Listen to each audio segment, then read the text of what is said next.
Series முடிக்கும் போதும் மறுநாள் வந்து வேற எந்த படமும் பார்க்க முடியாது, வேற எந்த புக்கும் படிக்க முடியாது, அது நினப்பாவே இருக்கும். எனக்கு விடாது கருப்பு கம்ப்ளீட் பண்ணும்போது அந்த மாதிரி தான் இருந்துச்சு.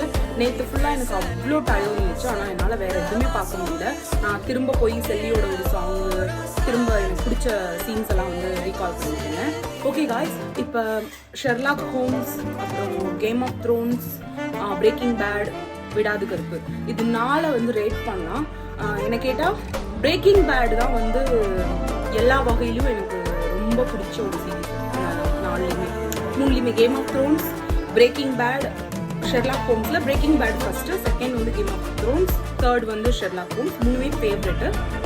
நான் இப்போ விடாது கருப்பு பார்த்ததுக்கு அப்புறம் எனக்கு ஃபர்ஸ்ட் இடத்துக்கு விடாது கருப்பு வந்துச்சுன்னு சொல்லலாம்.